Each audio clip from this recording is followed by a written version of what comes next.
आजपासून सुरुवात करता येतं. आज काय मला काही माहित नाही, विषयांची नावं सुद्धा माहित नाहीये, तर सांगा ही अमुक एक प्रकारची परीक्षा आहे, त्याच्यासाठी काय काय करायचं, माझी तयारी झोकून देऊन अभ्यास करायची, तर होऊ शकतं का? ऍब्सोल्युटली. मी पुन्हा सांगतोय, विश्वासानं सांगतोय, अनुभवातून सांगतोय, मानवी क्षमतांवर माझा पूर्ण विश्वास आहे. 85 दिवसामध्ये ही परीक्षा निघू शकते. का करायचं एकदा कळलं ना, बरोबर कॅपॅसिटी बिल्ड होते. कॅपॅसिटी बिल्ड झाली की ते हार्डवर्क आपल्याला हार्डवर्क वाटतच नाही. हार्डवर्क म्हणजे काय, आपल्याला नांगर धरायचं का? नाही धरायचं. एसीत बसून अभ्यास करायचा. ऑलमोस्ट सगळेजण एसीत बसून अभ्यास करतात. एसीत बसून अभ्यास करण्याला आपण हार्डवर्क म्हणतोय, आणि मग हे सोपं जाणार आहे. हे रिव्हर्स इंजिनिअरिंग आहे. आपल्या मोबाईलमध्ये फार सुंदर फीचर आहे, म्हणजे ते आपण जनरली वापरत नाही बरं का कोणीच. खूपच सुंदर फीचर आहे. त्या फीचरचं नाव आहे फ्लाईट मोड. तर आपण ग्रुप सी आणि ग्रुप बी समानच आहेत, म्हणजे प्रिलिम्सला प्रश्न विचारण्याची पण पद्धती समानच आहे. हे आपल्याला करायचे आहेत PYQ आणि तेवढेच प्रॅक्टिस जे आपण वर्गात करून घेणार आहोत.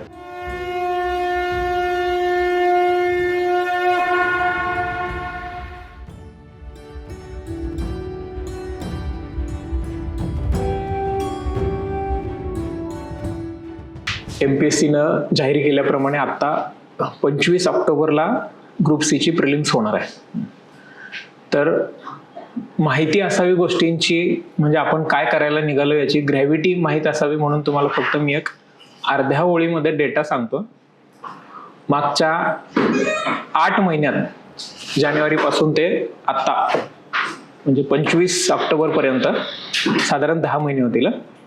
इथपर्यंत MPSCनं गट ब गट क च्या 7 परीक्षा कंडक्ट करून होतील.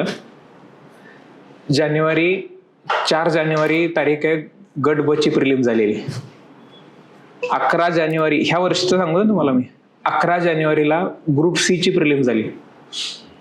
ह्या दोघांच्याही मेन्स रिस्पेक्टिव्हली मे आणि जून मध्ये झाल्या, कंडक्ट करून झाल्या. त्याच जूनमध्ये, या वर्षीच्या आता 3 महिन्यापूर्वी सांगतोय, 2 महिन्यापूर्वीच्या जूनच्या 14 तारखेला पुन्हा ग्रुप बी ची प्रिलिम झाली, ज्याची मेन्स आता डिसेंबरमध्ये होणं अपेक्षित आहे.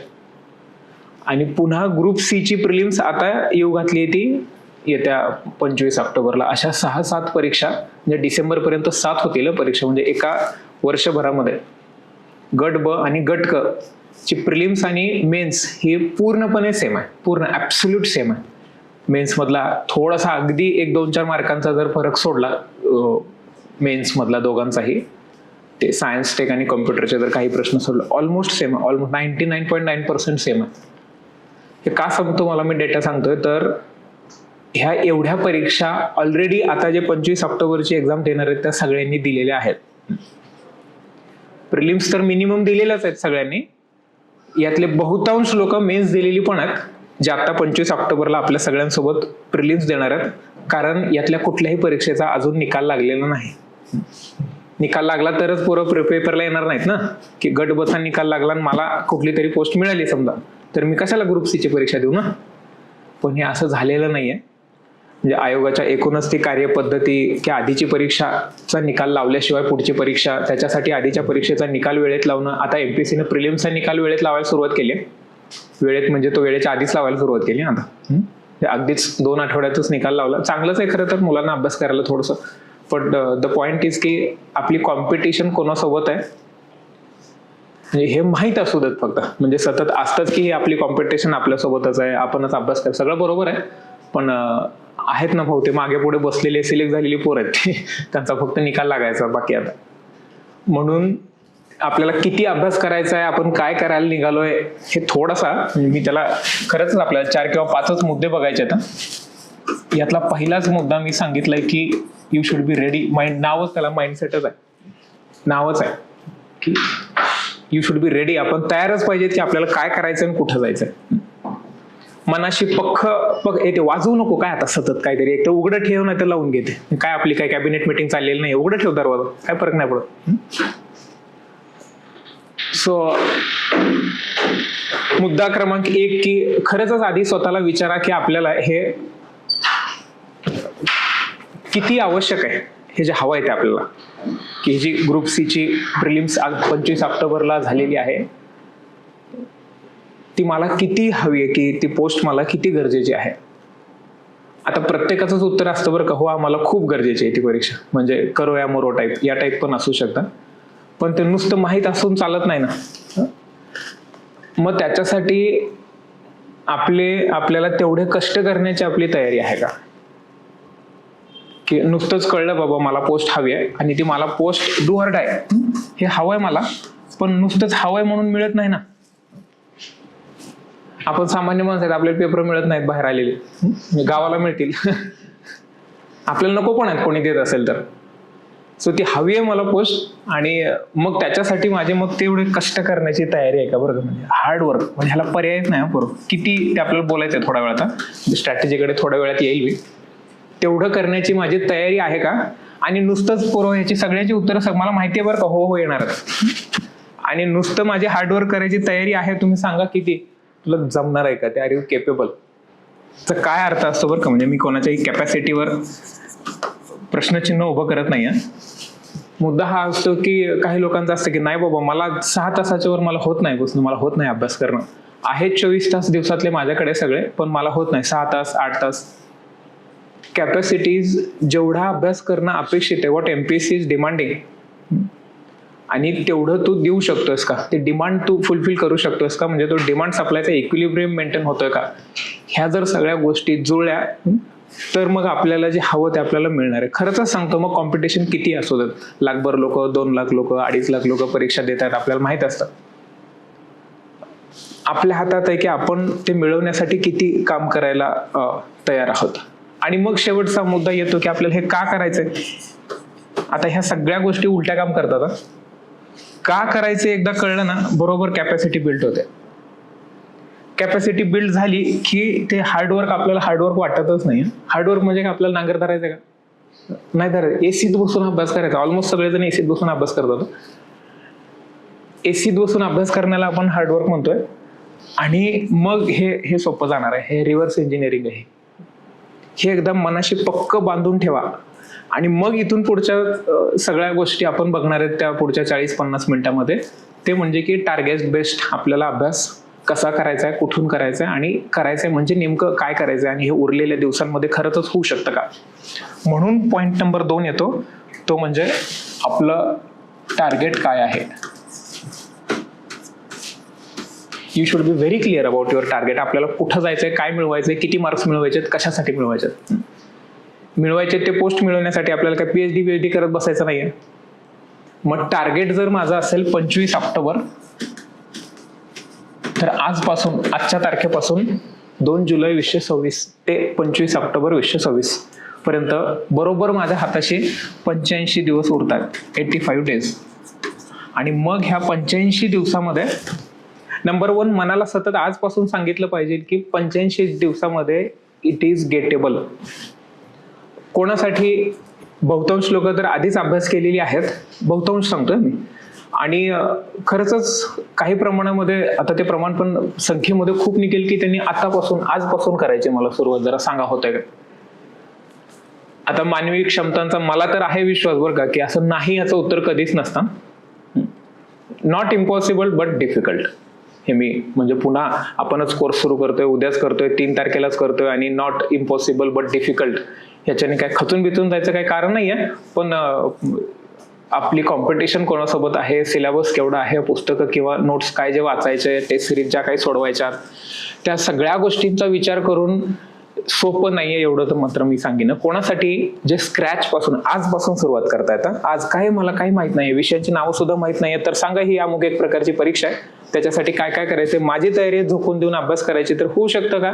ऍब्सोल्युटली. मी पुन्हा सांगतोय, विश्वासानं सांगतोय, अनुभवातून सांगतोय, मानवी क्षमतांवर माझा पूर्ण विश्वास आहे. 85 दिवसामध्ये ही परीक्षा निघू शकते, नीट स्ट्रॅटेजीने अभ्यास करून. पण त्या सगळ्या गोष्टी ऑफकोर्स करण्याची तयारी पाहिजे. मग जर 85 दिवस माझ्याकडे असतील, एकदम मनाशी हे बांधून ठेवायचं बरं का. नाहीतर होतं काय की परीक्षेपर्यंत अरे पहिल्यांदाच करतोय, होईल का नाही, मी जॉबच करतोय, मी घरच सांभाळतोय किंवा सांभाळते, किंवा मला आतापर्यंतच्या 2-3 परीक्षांमध्ये अपयश आलेलं आहे, तर मग माझं होईल का नाही. हे असले विचार एकदा मनात यायला सुरुवात झाले ना, आपण तशाच गोष्टी अट्रॅक्ट करत असतो. सायन्स आहे याच्या मागे. त्यामुळे आजपासून स्वतःला सतत सांगत राहायचं की हे मी करतोय तर माझं होणारच आहे. हा माइंडसेटच नीटच पक्काच डोक्याशी बांधून ठेवायचा. आणि मग ह्या टार्गेटमध्ये येतं की आता एकूण जाहिरातीमध्ये आलेल्या जागा काय 5,700 समथिंग जागा आहेत. 5,000 बरोबर 5,707 एवढ्या जागा आहेत आताच्या. ह्या एवढ्या जागा 2 वर्षांपूर्वी आल्या होत्या, याच्यापेक्षा जास्त होत्या. 7,000, मोर दॅन 7,000 जागा होत्या. बहुधा 23-24 जाहिरात आहे. 2023-24 जाहिरातीमध्ये 7,000 प्लस जागा होत्या. आता त्याच्यामध्ये हे डायरेक्ट रिक्रुटमेंट मधली तलाठी नव्हती बरं का. आत्ता तलाट्याच्या जागा याच्यामध्ये ऍड झालेल्या आहेत. आणि अशा अजून काही आतल्या बातम्या आहेत की याच्यामध्ये जागा वाढणार आहेत, आणि त्यातल्या मुख्यतः काही जिल्ह्यांच्या 8-9 जिल्ह्यांच्या तलाट्याचे मागणीपत्र अजून यायचेच राहिले. त्या तलाट्याच्या जागा वाढणं, आणि पूर्वी डायरेक्ट रिक्रुटमेंटमध्ये व्हायची ती नगरपालिकेमध्ये प्रशासकीय अधिकारी म्हणून पद आहे गट क मधलं, तेही एमपीएससी मध्ये त्याचंही मागणीपत्र एकदा म्हणजे त्या अर्बन लोकल बॉडीज कडून यायला पाहिजे ते मागणीपत्र, म्हणजे नगरपालिका, नगरपंचायती, नगर परिषदांकडून. ते म्हणजे ही पण जाहिरात आता ह्याच्यामध्ये पण आणखीन 2-2.5 हजार जागा, म्हणजे एवढीच 7,000चीच ही पण जाहिरात आहे. मी पुन्हा सांगतोय की ह्या गोष्टी आपल्या हातात नसतात, फक्त ह्या आपल्याला आपली स्ट्रॅटेजी ठरवण्यासाठी उपयोगाचं असतं. जेव्हा 7,000ची जाहिरात आली होती, त्या परीक्षेचं प्रिलिमचं कट ऑफ तुम्हाला सांगतो. अनरिझर्व्ड मेल याच्यानुसार आपापले जेंडर, आपापली क्लास कुठल्या कॅटेगरी मधून येतोय त्यानुसार इथून खाली कट ऑफ सगळे, ह्याच्यावर कट ऑफ नसतं. ह्याचं कट ऑफ होतं 19 एवढा, 90 कट ऑफ होतं 100 पैकी. म्हणजे तुम्ही नुसतं जाऊन कंट्रोल ए जरी केलं ना, तर प्रोबॅबिलिटीच्या गणितानं तुम्हाला 10-12 मार्क पडतात. सिलेक्ट ऑल सगळे करून आलं, सगळे एच्या जोड्या लावल्या सगळं असं. द पॉइंट इज की 19 कट ऑफ तेव्हा लागलं होतं. झालं, एवढ्या जागा आलेल्या नाही आहेत. म्हणजे आता जी एक्झाम झाली ना ग्रुप सी ची 11 जानेवारी 2026 रविवार, तेव्हा जागा होत्या 1700 काहीतरी, 1700 काहीतरी, असं 40-45 जागा होत्या. 1700 पण तुमच्यापैकी दिलेली आहे परीक्षा काही लोकांनी. ह्याचं कट ऑफ लागलं 50.25. गमत बघा आता, जागा ऑलमोस्ट 4 पट कमी आहेत. 1768, 1976 कट ऑफ लागायला पाहिजे होतं. नाही ना, तसं नाही होत. म्हणजे आपल्याला आता एवढ्या जागा नाही आहेत आणि एवढ्या कमी पण नाही आहेत. एवढं कमी कट ऑफ पण लागणार नाही आणि एवढं जास्त पण लागणार नाही. 50.25 एवढं कट ऑफ लागलं होतं. जेव्हा 7,000 जागा होत्या तेव्हा मेन्सच किमान लाखभर पोरांनी दिली होती. लाखभर पोरं मेन्सला होती. आणि ह्यातल्या तुम्हाला आश्चर्य वाटेल 2,500 जागा रिकाम्या राहिल्या ना, पोरं मिळालेली नाहीत. म्हणजे आपण म्हणतो बेरोजगारी आहे वगैरे वगैरे, सगळं मिळालेली नाही आहेत पोरं. सर्टिफिकेट नाही आहेत कोणाकडे, किंवा ते स्किल टेस्ट वगैरे आता ते बंद झालं सोडते, पण सर्टिफिकेट लागतात ना तिकडे. आता जर 5,707 आणि काय पुढच्या काळात वाढतील नाही वाढतील ते सगळं आपल्याला म्हणायचं की वाढतीलच, पण जर नाही जरी वाढल्या तरी कट ऑफ एवढं अगदी 19 आणि 50 हे याच्यामध्ये कुठेतरी कट ऑफ, म्हणजे साधारणपणे, म्हणजे आता जर ही जर परीक्षा 25 ऑक्टोबरला आहे अशा जागा निश्चित झाली, तर एकूण मेन्स देणाऱ्या मुलांचं प्रमाण आणि आयोगाला जेवढी मुलं घ्यायची आहेत तेवढं एकूण हे साधारण, म्हणजे मी खरंच हे 40 पण अति झालं बरं, काही अति झालं कट ऑफ हे एवढ्या जागांसाठी. कारण काही एवढ्या जागा निघाल्या म्हणून काही 10 लाख पोरं परीक्षेला येणार नाही. आता मुलं देणारी, परीक्षा देणारी ती 2.5-2 लाख मुलंच असणार आहेत. आणि त्यातलीही आपल्याला माहित असतं सिरियस कॅन्डिडेट्स किती असतात. म्हणजे तुमची कॉम्पिटिशन त्या सगळ्या 2 लाख पोरांसोबत नाहीच आहे. ती जे 50,000 चिटकून बसलेली असतात ना, की नाही मी करणारच आहे, ती जिद्दी पोरं असतात, त्यांच्यासोबत आपली कॉम्पिटिशन आहे. आणि 50,000 मधून आपल्याला 5,000 ते सोबत गेटेबल आहे. ते म्हणून गेटेबल, म्हणजे प्रत्येक 10 पोरांमागे एक जण सिलेक्ट होणारच आहे असं धरूनच चालवतो मी. फक्त आपल्याला काय काय करायचंय ह्या गोष्टी माहिती ना आपल्याला, की जरा लक्षात येते की बाबा 40 पर्यंत, 35 ते 40 त्याच्या वर नाही. पुन्हा मग तो पेपर कसा येतो आणि ह्या सगळ्या गोष्टीवर अवलंबून असतं. 35 ते 40च्या वर नाही. आपण आपलं टार्गेट सांगायचं स्वतःला, आपल्याला मिळवायचे 50. मागच्या वेळेस किती लागलं होतं जागांच्या निरपेक्ष, मागच्या वेळेस 50.25, मला मिळवायचे 50 मार्क. मग कट ऑफ किती पण लागू देत, मग ते कट ऑफ 30 लागू देत, 19 लागू देत. AMVIच्या मागच्या 2 वर्षी, म्हणजे 2017ला एक आणि 2020ला एकदा, AMVIच्या आता पण आहे ना, म्हणजे मेकॅनिकल इंजिनियर असलेली लोक, 2017ला जेव्हा पहिल्यांदा AMVIच्या जागा आल्या होत्या तेव्हा काहीतरी 950 जागा होत्या त्या AMVIच्या, 840 समथिंग. नंतर हे घेऊन AMVIचं मुलांचं कट ऑफ काहीतरी 23-24 काहीतरी लागलेलं, आणि मुलींचं कट ऑफ 1 होतं, आणि रिझर्व्ह मुली 1. स्पोर्ट्सचं कट ऑफ 0 समथिंग, स्पोर्ट्स मधल्या लोकांचा, मग ते कॅटेगरी सोडतो. मुलींचं कट ऑफ 1 होतं AMVIचं. त्याच्या पुढेही असंच आहे बरं, काही 25, 19, 25, 22 या प्रकारचे कट ऑफ आतापर्यंत लागलेले आहेत. म्हणजे पेपर पुन्हा कसा येतो यावर सगळ्या गोष्टी अवलंबून असतात. But the point again is की आपलं टार्गेट इज आपल्याला मिळवायचे 50 मार्क एकूण. आता ते 50 मार्क मिळवण्यासाठी मग आपल्याला काय करायचंय ती आहे स्ट्रॅटेजी, आणि मग फोकस आपल्याला कशावर. आजचा मुख्य उद्देश ह्या सेशनचा असणार आहे की मी तुम्हाला काही पिन पॉइंटेड टॉपिक्सच सांगेन की मागच्या साधारण 2016 पासून हे कंबाईन प्रकरण आलं बरं का. त्याच्या पूर्वी सगळ्या परीक्षा वेगवेगळ्या व्हायच्या, PSI ची वेगळी, STI ची वेगळी, ASO ची वेगळी, आणि त्यानंतर मग त्याला कंबाईन म्हणायला सुरुवात झाली की सगळ्या परीक्षेची प्रिलिम्स सगळ्यांनी एकत्र घेतली, मेन्स वेगवेगळी व्हायची, नंतर मेन्स पण एकत्र केली, ग्रुप बी ग्रुप सी पुन्हा एकत्र केलं. आता वेगवेगळं झालं बरं का, मागच्या वर्षीपासून ग्रुप बी ग्रुप सी वेगवेगळं झालं, नाही तर पूर्वी ग्रुप बी ग्रुप सी एकत्रच घ्यायचे परीक्षा. तर मग मला काय काय करणं आवश्यक आहे इज स्ट्रॅटेजी, आणि मग त्या स्ट्रॅटेजीचे काय काय भाग असू शकतात. नंबर 1 स्ट्रॅटेजीमध्ये की विषयांची यादी, एक तर खरंच आपल्याला सगळ्यांना माहित असते बरं का की किती विषय आहेत आणि काय. मी क्लॅरिटीसाठी पुन्हा एकदा सगळ्यांना, विषय कुठल्या विषयावर आपल्याला फोकस करायचंय जेणेकरून आपल्याला ते मिळवायचे ते 50, आपल्याला 100 पैकी 100 मिळवायचे, टार्गेटच नाही आपलं, ते मिळत पण नसतात बरं का एवढे म्हणजे. आणि हे 50 मिळवण्यासाठी मग जरा पिन पॉइंटेड उरलेल्या आता ह्या 84 दिवसांमध्ये 85वा दिवस तुमचा पेपरचा आहे, जो सगळ्यात महत्वाचा आहे. 7 विषय आहेत ऍक्च्युली. त्या 7 विषयाचं पॉलिटी, इकॉनॉमी, म्हणजे आपली प्रायोरिटी कशी पाहिजे तसेच मी हे विषय लिहितोय. मॅथ्स, रिझनिंग, आयोगाने जो बाय द वे सिलेबस दिला ना, फारच इंटरेस्टिंग सिलेबस आहे बरं का तो. बेरीज, वजाबाकी, गुणाकार, भागाकार, आणि बुद्धिमत्ता चाचणीला तर फारच इंटरेस्टिंग वळलेली आहे त्यांनी खाली की सामान्य गणितीय क्षमता, आणि प्रश्न बघायला गेलं की असं गरगर फिरतंय नुसतं. हे काय सामान्य आहे होय? बुद्धिमत्ता आहे कळलं, चाचणी पण आहे कळलं, पण हे काय सामान्य नाहीये. असं मॅथ्स, रिझनिंग. 4था प्रकार करंट सायन्स म्हणू आपण. 5वा विषय करंट. 6वा हिस्ट्री, आणि 7वा जिओग्राफी. झालं. एकूण त्यांना असलेलं वेटेज यानुसार ही विषयांची मांडणी केली आहे. खालीवर एखादा विषय होऊ शकतो बरं का, 4 विषयांना 15 मार्क आहेत, 2 विषयांना 10, एका विषयाला 20 मार्क असं.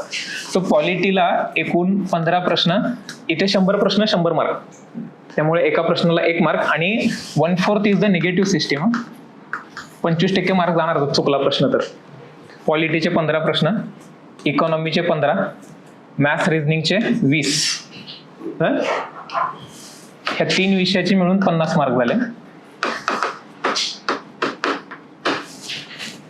म्हणजे कशाला किती आपण इनपुट देतोय आणि त्याच्यातून आपल्याला आउटपुट किती मिळतंय, किती मिळवायचं. म्हणजे तुम्हाला मॅथ्स रिझनिंग मध्ये 20 पैकी 20 मिळाले आणि दुर्दैवानं कट ऑफ क्लिअर झालं नाही म्हणून काय बक्षीस नाही बरं का, की चल तू गणित बुद्धिमत्तेमध्ये फारच फास्ट आहेस, तुला घेतो, कारण तिकडे तुला 20 पैकी 20 आहे. आपलं टार्गेट आहे आपल्याला 50 मार्क मिळवायचे. सायन्सचे पुन्हा 15 प्रश्न, करंट 15, हिस्ट्री आणि जिओग्राफी 10 प्रश्न आहेत. ह्यातलं सगळ्यात मोठं पुस्तक हिस्ट्रीचं आहे. त्याच्या खालोखाल पुस्तक येतं सायन्सचं, मग जिओग्राफी, पॉलिटी, इकॉनॉमी आणि करंट. एकूण पुस्तक केवढं मोठं आहे, त्यातला डेटा काय वाचायचा आपल्याला, आणि आपल्याला एकूण मार्क्स किती मिळणार आहेत. तर हे 50 आणि ह्या एकूण खालचे 4 विषयाचे एकूण 50 मार्क. हे एकदा चित्र डोळ्यात फिट बसलं ना किंवा अभ्यास करायला आपल्याला जरा थोडीशी प्रायोरिटी सेट होते. मग जर ह्या 3 विषयांमध्ये 50 मार्क असतील तर बहुतांश वेळा काय होतं, हे 2 विषय मॅथ्स, रिझनिंग आणि सायन्स, आणि खरं तर करंट पण, थोडेसे विषय हे दुर्लक्षित राहतात. दुर्लक्षित राहण्यामागचं किंवा ठेवण्यामागचं कारणही जेन्युइन असतं बरं का, की मॅथ्स रिझनिंग जरा थोडं अवघड जातं किंवा गणितामध्ये पहिल्यापासून जमतच नाही मला, म्हणजे फास्ट नाही, त्या बुद्धी चालत नाही. आणि आता पहिल्यापासून म्हणजे कधीपासून, जेव्हापासून गणित हा विषय आपल्या सोबत आला.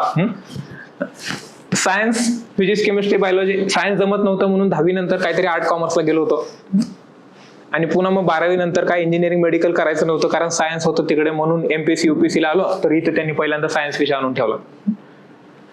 हे 2 विषय जर स्किप केले तर you will be guaranteeing the failure. म्हणजे हे 2 सोडून होऊ शकतं का, 15 आणि 15 30, 30 आणि 15 35, 35 आणि 10 45 आणि 10 55.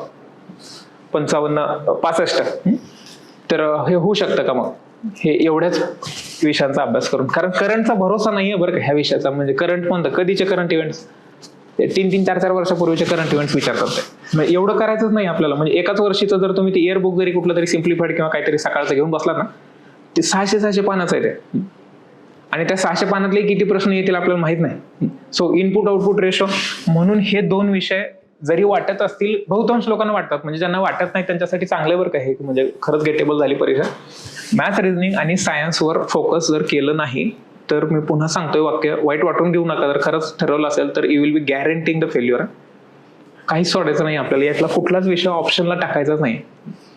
फक्त मग काय करू शकतो मी करू शकतो की याची प्रायोरिटी ठरवतो. विषयाची प्रायोरिटी ठरवताना काय केलं मी, की ज्या विषयांमध्ये मला गती आहे असं वाटतंय, तर आता इथे पुन्हा आता ह्यातले विषय हे पॉलिटी आणि इकॉनॉमी आत्ताच्या उद्याच्या होणाऱ्या सुरू होणाऱ्या क्रॅश कोर्सला मी शिकवणार आहे. इकडे चाणक्यमध्ये मी शिकवतो म्हणून पहिल्यांदा 2 विषय घेतले असं नाही आहे बरं का. की पॉलिटी विषय जमतो बऱ्याच लोकांना, त्यासाठी काय मी शिकवायची आवश्यकता नाहीये. वैयक्तिक तुम्ही स्वतः जरी अभ्यास केला तरी पॉलिटी विषय इंटरेस्टिंगच आहे, तो जमतो सगळ्यांना विषय. मग पॉलिटी विषय जमल्यानंतर मग आपल्याला आवडत असतो हिस्ट्री. अरे भाऊ त्या हिस्ट्रीचे येत आहेत एकतर प्रश्न 10 आणि त्या 10तले जमतात किती. मागच्या वर्षीच्या जर ग्रुप सीचा पेपर काढून बघितला तर 10 प्रश्नातले 8 प्रश्न असे होते जिथे 3 लाइनर प्रश्न आहेत, 3-3 ओळीचे प्रश्न आहेत हिस्ट्रीचे. आणि असे काही काही प्रश्न असतात समाज सुधारकांवरचे की तेव्हा कळतं की हा माणूस समाज सुधारक होता म्हणून, आपल्या वाचनातच आलेला नसतो.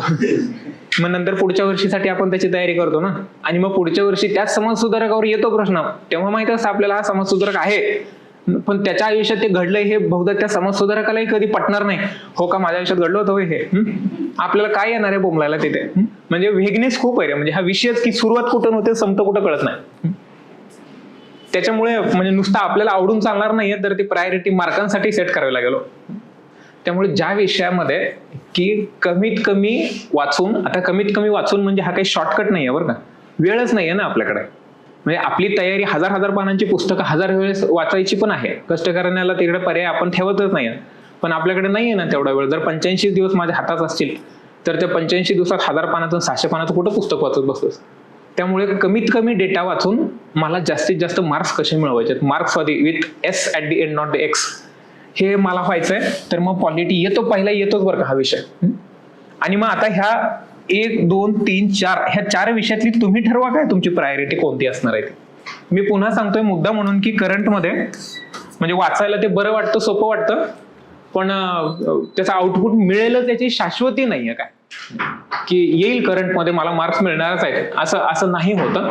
करंटमध्ये मार्क मिळतील असं होत नाही. त्यामुळं असं भरोशाच्या मशीनं टोनगा दिला असं ऐनवेळेला नको व्हायला.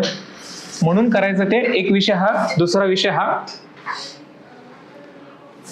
इकॉनॉमी. ह्यातलं काय करायचंय मी तुम्हाला ऍक्च्युली टॉपिकच लिहून देणार आहे की ह्यातले पहिले प्रायोरिटीनं काय काय विषय करायचे. तिसरा विषय मग मॅथ्स रिझनिंग. तिसरा म्हणजे खरं तर आपल्याला रोजच करायचंय हे मॅथ्स रिझनिंग, मग सायन्स, करंट रोज करायचंय आपल्याला हे मॅथ्स रिझनिंग आणि करंट, हिस्ट्री आणि जिओग्राफी. ऑलरेडी तुम्ही काही विषय करून ठेवले असतील तर ते चांगलंच आहे, पण प्रायोरिटी अभ्यासाची पहिल्यांदा हातात अभ्यास करताना दिवसाचे 2 भाग करायचे तुम्हाला. ते 2 भाग म्हणजे जर करणार असाल क्रॅश कोर्स आपला जो उद्या सुरू होतोय तो सकाळी, त्याचे 3 तास सकाळचे. ते 3 तास झाल्यानंतर हाताशी तुमच्या उरतात किती तास? 3 तास गेल्यावर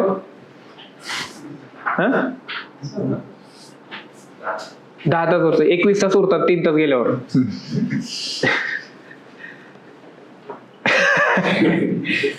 21 तासातले मग तुम्हाला किती अभ्यासाला द्यायचे ते तुमच्यावर आहे बरं का. म्हणजे ह्या 85 दिवसामध्ये जर तुम्हाला डॉक्टरनी सांगितल्याप्रमाणे 8-9 तास झोप घ्यायची असेल तर डॉक्टरचा पण तुमचं पण देव बोल करो.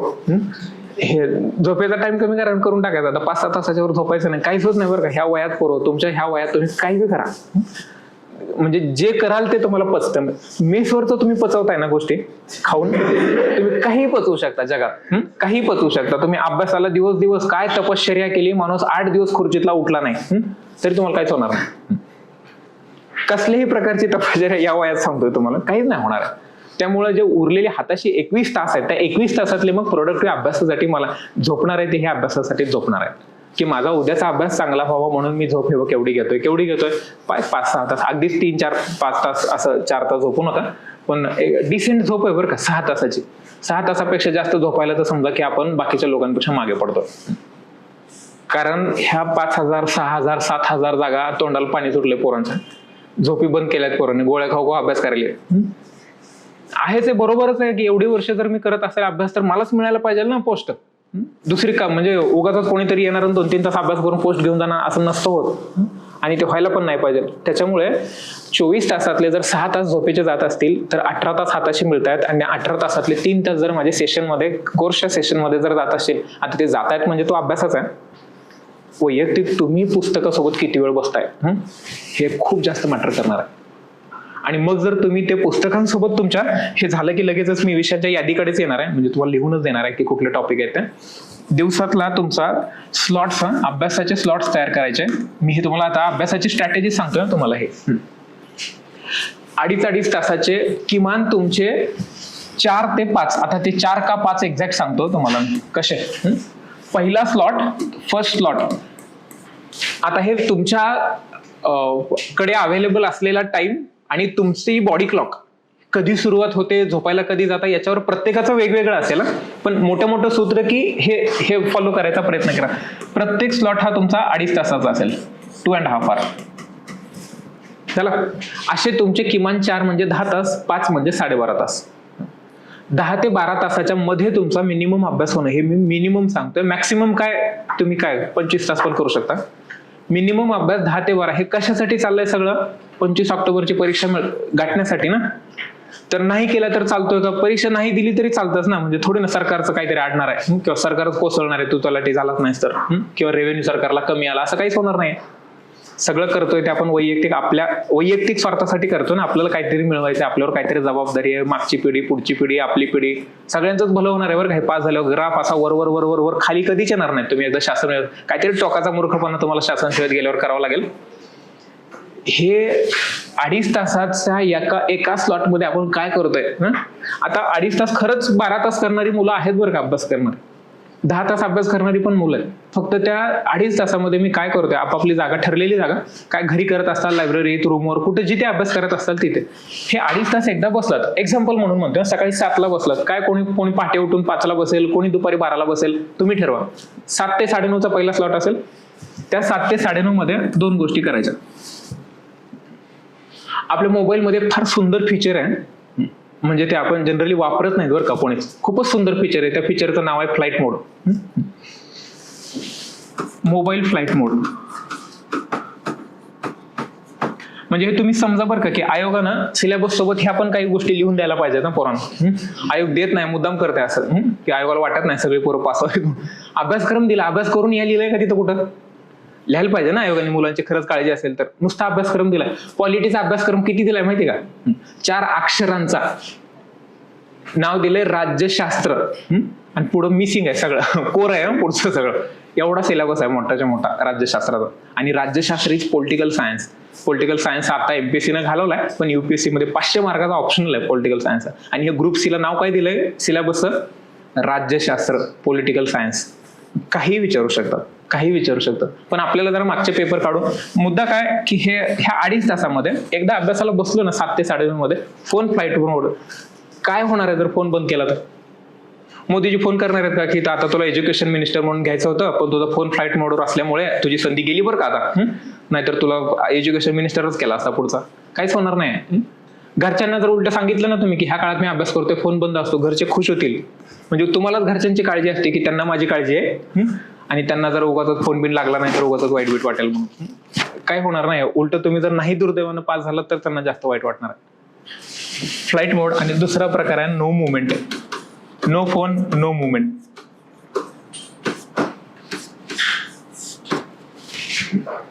एकदा बसल्या 2.5 तासात कशालाच उठायचं नाही. म्हणजे सतत असतं बरं की अर्ध्या तासाला उठणे, पाय मोकळे करून येतो, 1 तासानंतर पाय मोकळे करून येतो, 1.5 तासानंतर एक चहा पिऊन येतो, किंवा मित्राचा फोन आला, मेसेज आला, हे तर सोड. हे उठायचंच नाही जागेवर. एक वेळ अभ्यास करू नको बसल्यावर, पण उठू नको जागेवर. ती सवय, मनाला सवय तेव्हाच लागेल जेव्हा बुद्धीला थोडीशी शिस्त लागलेली असेल, आणि बुद्धीला तेव्हा शिस्त लागणार जेव्हा शरीराला शिस्त असेल. मन, बुद्धी, शरीर एका सिंक मध्ये जर अभ्यास करायला सुरुवात झाली तर आपल्याला अभ्यास एन्जॉय करता येतो. हे मी अनुभवातून सांगतो. आणि त्या 2.5 तास काय घेऊन बसलास, एकदा तंद्री लागली अभ्यासाची की 2.5, 3, 3.5 तास झालेले कळत नाहीत. नाहीतर मग होतं कसं की तासभर अभ्यास केला आणि असं मोमेंटम आलेला, अभ्यासाला बसल्या बसल्या अभ्यासात गेलो असं डीप डाईव्ह होत नाही. वेळ लागतो थोडासा, एक 10-15 मिनिटं 20 मिनिटं लागतात की, आणि एकदा तंद्री लागली अभ्यासाची की अचानक कोणीतरी काहीतरी कोण खडा लागतो काहीतरी, आणि फोन तरी येतो, कोणीतरी बोलवतात आपल्याला, किंवा आपणच उठून काहीतरी वॉशरूमला चाललो, काहीतरीच करायला उगाच उठायचंच नाही. एकदा 2.5 तासानंतर चांगला अर्ध्या तासाचा ब्रेक घ्या. खूप मोठा ब्रेक आहे बरं का हा 2.5 तासाचा.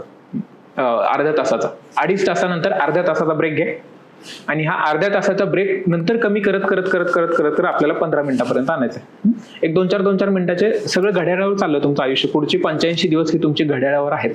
हातात घड्याळ ठेवायचं, अभ्यास करत असताना मोबाईलवरची स्टॉपवॉच किंवा काय तुम्हाला जे करायचंय ते, स्टॉपवॉच फ्लाईट मोडवर असताना मोबाईल पण चालू शकते, त्याच्यासाठी इंटरनेट ऑन करायची गरज नाही. सो नो मुवमेंट, फ्लाईट मोड, हे 2. आणि हे किती वेळा करायचं दिवसात तुम्हाला? किमान 4दा, जास्तीत जास्त कितीदाही करू शकता तुम्ही, म्हणजे 24 तास डिवायडेड बाय 2.5 असं तुम्ही कितीदाही करू शकता. हे स्ट्रेच करावं लागणार आहे तुम्हाला पुढचे 85 दिवस. म्हणजे जर आपल्याला खरंच मनातून ठरवायचं की आपल्याला खरंच किती मिळवायचं सगळ्यांनाच माहिती आहे, पण असं नसतं ना की सगळ्यांनाच IPL खेळायचं, सगळ्यांनाच क्रिकेट, विराट कोहली सोबत कोणाला ड्रेसिंग रूम शेअर नाही करायचे ना. पण तेवढे मग कष्ट घ्यायची तयारी पण पाहिजे, आणि कष्ट घेतले की आपोआप आपल्या कॅपॅसिटी बिल्ड होत राहतात. सगळ्यांना मेंदू देवानी समान दिलेला आहे. वेगवेगळी लोक वेगवेगळ्या प्रकारे कष्ट करत असतात, त्याच्यामुळे वेगवेगळ्या लोकांचं वेगवेगळं आउटपुट पण येत असतं. ही तयारी पाहिजे 2.5 तासाची. रोजचं 10 तास. मी पुन्हा सांगतो की आता गॅरंटी वगैरे शब्द ह्या क्षेत्रामध्ये वापरत नाहीत बरं का, की ते नीटमध्ये वापरतात, गॅरंटी देतो. हे 10 तास जर रोजच्या हे कन्सिस्टंटली जर केले, हा शब्द खूप महत्वाचा बरं का, त्याला आत्ताच्या काळामध्ये कळशी नाव पडलंय. हे 85 दिवस सलग, 20 दिवस सलग केलं, 21 दिवस स्वतःलाच काहीतरी फ्री दिला, असं नका करू, कारण हे चाललंय ते तुमच्या स्वतःसाठी चाललंय. म्हणून हे सूत्र हे, म्हणजे हे वाटायला तुम्हाला वाटेल की वर्गामध्ये सांगायला ह्याला काय चाललंय, तू काय 12 तास पण 25 तास पण अभ्यास कर म्हणशील आम्हाला, पण आमच्या शरीराचं काय, हे मिळालं तर तुम्हाला मिळणार आहे, नाही मिळालं तर उलट दुर्दैव शिक्षक म्हणून आमचं असतं की जर दुर्दैवानं आपला एखादा विद्यार्थी जर नाही होऊ शकला एखाद्या अटेम्प्टला, तर ते अपयश जास्त या बाजूचं असतं. पण शेवटी भोगायचंय तुम्हाला, वाईट वाटेल आम्हाला, भरपूर गिल्ट फिलिंग येणार आहे ती, पण आहे ते आयुष्य असंच आहे. म्हणून आहे हे करायचंय, आपण करायचंय हे. आणि मग येतं की आता हे ह्या 2.5 तासात काय करायचंय, एक प्रायोरिटीनं विषय. पहिला समजा आपण पॉलिटी घेतला, किंवा कुठलाही तुम्ही हिस्ट्री घेतला पहिला, जिओग्राफी घेतला, कुठलाही विषय पहिला, फक्त ते करताना त्याला किती दिवस द्यायचे आणि त्याच्यातून आउटपुट किती मिळणार आहे हे कळलं पाहिजे ना. कुठला एक विषय घेतला आणि त्यातलं काय करायचंय. आता मी जरा सगळ्यांना एक, आपण काय करू, इकडे विषय असं म्हणू, सब्जेक्ट, हे 6 विषय आपले, 7 विषय, polity, economy, science, maths, reasoning, current, history, geography, 7 विषय. हा विषय झाल्यानंतर मग सोर्स की काय वापरायचं. आता इथं जर तुमच्यापैकी कोणी ऑलरेडी हे वाचलेले असतील विषय, किंवा ऑनलाईन जे बघतायत लोक, ऑलमोस्ट एक 700-800 लोक आहेत इकडे ऑनलाईनला, पण जास्तच खरं तर तुमच्यापैकी काही लोकांनी वाचलेले असतील, पुस्तकं वाचलेली असतील, तुमच्या नोट्स असतील, पण ज्यांनी काहीच केलेलं नाही आजपासून, त्यांच्यासाठीही. आणि म्हणजे मी खरंच मला स्वतःला ठेवतोय ना इथे, आणि मी जेव्हा मला स्वतःला ठेवतोय तेव्हा I am considering myself below average person, की ह्या 85 दिवसामध्ये मी कुठल्याच विषय जर पुस्तक घेऊन वाचायला सुरुवात केली, स्ट्रॅटेजी चुकणार बरं का मग. कारण एकदा पुस्तक वाचायला, रेफरन्स बुक म्हणून जर वाचायला सुरुवात केली ना, तर त्या पुस्तकामध्ये तो विषय समजावा म्हणून आजूबाजूच्या भरपूर गोष्टी सांगितलेल्या असतात, जे की बरोबरच आहे, ते सांगायला पाहिजे, पण तेवढं नाहीये ना वेळ माझ्याकडे. म्हणजे नुसतं आपलं चाणक्याचं पॉलिटीचं पुस्तक जरी वाचायला गेलं तरी त्याचे 350 पान आहेत. लक्ष्मीकांत जर वाचायला घेतलं तरी 1000 पान आहेत. मग तेवढी 350 पण वाचायला माझ्याकडे नाहीये वेळ, खरंच नाहीये वेळ. एक विषय जर हाताशी घेतला, 7 विषय माझ्या हाताशी आहेत, नुसतं डिव्हाइड जरी केलं ना मार्कांच्या निरपेक्ष, तरी आपल्याला 10 दिवसापेक्षा कमी दिवस मिळतात. कारण पुढे आपल्याला टेस्ट पण द्यायच्यात, रिव्हिजन पण करायचे. म्हणून सगळ्यांसाठी कॉमन मी सुचवतो की तुम्ही फक्त नोट्स वाचा. आधी अभ्यास केलेला असू द्या, आधी अभ्यास केला तर ऑफकोर्स नोट्सच वाचायच्या, नसेल केला तरी मी म्हणतो की स्क्रॅच नोट्सच वाचायच्या आता, आणि त्या एवढ्या वाचायच्या. म्हणून पुढचा भाग येतो तो म्हणजे रिव्हिजनचा. कारण ह्या रिसोर्समध्ये बुक्स येतात बरं का, रेफरन्स बुक्स येतात आणि त्याची नावं तुम्हाला याद्याच्या याद्या बाहेर मिळतील. ज्योग्राफीसाठी अमुक करा, दीपस्तंभ चांगलीच आहेत बरं का सगळी पुस्तकं, पॉलिटीसाठी अमुक करा, इकॉनॉमीसाठी देसले सरांची सगळी पुस्तकं चांगलीच आहेत. पण आपल्या हाताशी असलेला वेळ, म्हणजे ही जर परीक्षा अगदी डिसेंबर जानेवारीमध्ये कधीतरी असली असती तर मीच सांगितलं असतं की पुस्तक वाचा, कारण क्लॅरिटी आहे त्या पुस्तकं वाचून, आणि मग स्वतः वैयक्तिक त्याच्या नोट्स काढा. ना आपल्याला पुस्तक वाचायला वेळ आहे, ना आपल्याला नोट्स काढायला वेळ आहे, म्हणून वाचायच्या त्या डायरेक्ट नोट्स. आता येतो ना प्रश्न, कुठून आणू नोट्स? सगळ्या नोट्स पॉलिटीच्या ऑलरेडी माझ्या रेडी आहेत, त्या इंग्लिश मराठी दोन्ही आहेत. इकॉनॉमीच्या पुढच्या 3 दिवसामध्ये नोट्स रेडी होतील तुम्हाला, म्हणजे मी आपली टीम आणि मी वैयक्तिक ह्या इकॉनॉमीच्या नोट्स काढतोय. आपल्याला जिओग्राफी शिरीष शिकवणार आहे, म्हणजे तो ऑलरेडी आता ग्रुप सी ची परीक्षा पास झालेला, त्याच्या जिओग्राफीचे मी त्याला कालच विचारलं, त्यांनी काही सॅम्पल नोट्स पण मला पाठवून ठेवलेत मला विद्यार्थ्यांना दाखवण्यासाठी, जर देशील का? तर त्यांनी पाठवून ठेवले. आपला फॅकल्टी आहे तो संभाजीनगरला असतो आता, पण तुम्हाला शिकवायला तो येणार आहे क्रॅश कोर्सला इकडे जिओग्राफी. आणि अनमोल साबू सर हिस्ट्री शिकवणार आहेत, ते हिस्ट्री मागच्या 5-6 वर्षापासून शिकवतात, कंबाईनला पण राज्यसेवेला पण, त्यांच्याही नोट्स ऑलरेडी रेडी आहेत. बहुधा जर ग्रुपवर तुम्ही जॉईन झालेले असाल ना तर काही यातल्या नोट्स टाकलेल्या पण आहेत. मॅथ्स रिझनिंग सेम सगळ्याच, करंटची सत्र होणार आहेत. करंटच्या एकूण मागच्या ऑक्टोबर नोव्हेंबर पासूनचं ते आता साधारण ऑगस्ट पर्यंत करंट अमित घेणार आहे, त्याच्याही नोट्स ऑलरेडी तो बसलाय करायला तयार, की नॉट मोर दॅन 200 पेजेस. त्याला मी सांगूनच ठेवले की 200 पानापेक्षा एक अक्षर सुद्धा आपल्याला जास्त करायचंच नाही. जेवढ्या जास्तीत जास्त समरी फॉर्म मध्ये करता येईल, तरीही परीक्षेमध्ये आपल्याला आउटपुट मॅक्सिमम मिळालं पाहिजे. कमीत कमी नोट्स वाचायच्या परीक्षेला काही चाललं नाही, वाचून सगळं झालं, रिव्हिजन खूपदा झाली असं नको व्हायला.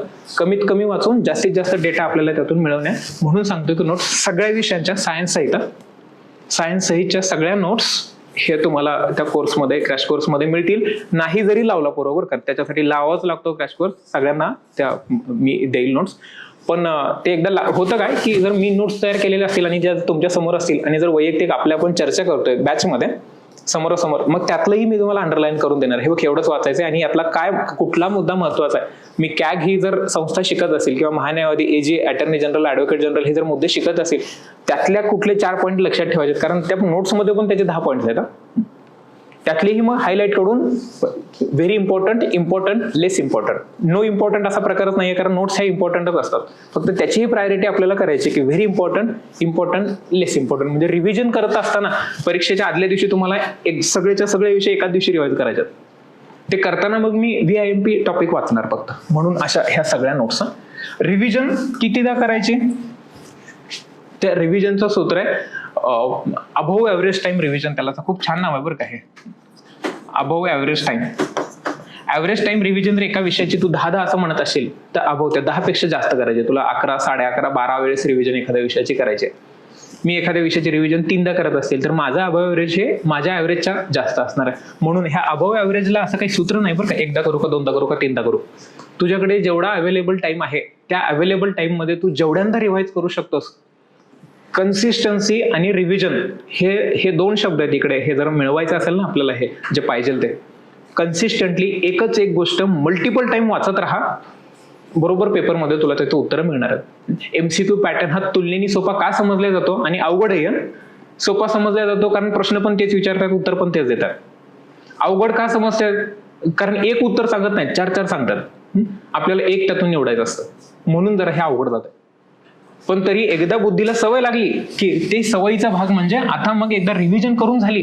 Now what is the demand of the examination? Demand is not the writing, demand is MCQ solving, practice questions, MCQ multiple choice questions. आता ह्या MCQ मध्ये 2 प्रकार आल्या, एक PYQ आले, प्रिव्हियस इयर क्वेश्चन्स, आणि दुसरे आले प्रॅक्टिस क्वेश्चन्स.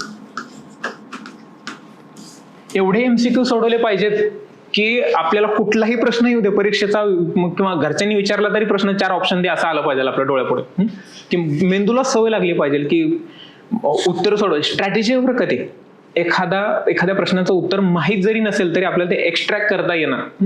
जे बुद्धिमान मुलं असतात बघा की काही 2-4 महिन्याच्या अभ्यासामध्ये त्यांनी पेपर काढला, कारण त्यांना ते MCQ सॉल्विंगची स्ट्रॅटेजी, त्यांना ते ट्रिक लक्षात आलेली असते की कसं कुठलं जर प्रश्न वाचायला 3-4 स्टेटमेंट दिलेले आहेत, मोठं स्टेटमेंट आहे, त्यांना गट फिलिंग असते की स्टेटमेंट चुकीचं असू शकत नाही, किंवा बऱ्याच वेळा गट फिलिंग असते की ऑल ऑफ द अबोव्ह मी करेन, ते मेटा डेटा म्हणतात त्याला, मिलियन्स ऑफ द एमसीक्यूचा अभ्यास करून काही सूत्र काढलेली आहेत, ती ऑल द टाइम युनिव्हर्सल नसतात ना ती, पण बहुतांश वेळा ती बरोबर असतात. की ऑल ऑफ द अबाव असेल तर 90% of the times all of the above उत्तर बरोबर असणार आहे. असं काहीतरी एक्स्ट्रीम वर्ड वाक्यामध्ये वापरलेलं असेल की GDP of India is always in rise in last 10 years. ते always is the extreme word. Must is the extreme word. Extreme itself is the extreme word. असे काही एक्स्ट्रीम वर्ड असले ना की वाक्य चुकीचे असण्याचे चान्सेस जरा जास्त असतात. किंवा ऍट द सेम टाइम ह्याच्याबरोबर उलट समटाइम्स असे शब्द वापरले, ऍव्हरेज असे शब्द वापरले ना की त्यांनी स्वतःला थोडंसं लेव्हरेज दिलेलं असतं की म्हणून असे वाक्य बहुतांश वेळा बरोबर असतात. हे एमसीक्यू थोडं शिकू आपण नंतर. ते म्हणून एमसीक्यू सॉल्व्ह करणं आवश्यक आहे. कोणते एमसीक्यू सॉल्व्ह करायचे? ऑफकोर्स आता आयोग आपल्याशी 2 माध्यमातूनच फक्त चर्चा करत आहे. एक सिलेबस, दुसरं पीवायक्यू. हे बघ हा सिलेबस आहे. आता सिलेबस दिला एवढूसच, 4 अक्षराच्या सिलेबसवर मी कसं काय जज करू ना की ह्या सिलेबसवरच हा प्रश्न विचारलाय, म्हणून असतेच पीवायक्यू. हे बघ ह्या सिलेबसवर मागच्या अमुक एवढ्या काळामध्ये मी हे प्रश्न आहे. तर आपण ग्रुप सी आणि ग्रुप बी समानच आहेत, म्हणजे प्रिलिम्सला प्रश्न विचारण्याची पण पद्धती समानच आहे. हे आपल्याला करायचे आहेत पीवायक्यू आणि तेवढेच प्रॅक्टिस जे आपण वर्गात करून घेणार आहोत. Practice questions, N number of questions, ह्याला अंत नाही आहे बरं का. किती प्रॅक्टिस करतोय, जेवढा वेळ हाताशी आपल्याला तेवढे प्रॅक्टिस क्वेश्चन्स करायचे आहेत. आणि मग शेवटचा पॉईंट येतो, हे इथे लिहितोय मी, तो शेवटचा पॉईंट म्हणजे आपल्याला बरोबर आयोगासारख्या मॉक द्यायच्यात. मॉक टेस्ट, त्याला आपण मॉक एक्झाम कधीच म्हणत नाही बरं का. Practice test, mock test. Mock test म्हणजे की एका तासामध्ये मला जर 100 प्रश्न सोडवायचे असतील तर मला ते बसून इथं किमान 25 वेळा करावं लागणार आहे. आणि ती 26वी वेळ मग आयोगात तिथं जाऊन, कारण 100 प्रश्न परत तुमच्या हाताशी जर पेपर दिला नाही आणि हे घे 3-4 तासात मला पेपर वापस दे, खरंच सांगतो कट ऑफ 90 वगैरे लागेल. एवढं पेपर अवघड नाही आहे. अवघड आहे ते 1 तासात सोडवणं, 60 मिनिटात सोडवणं.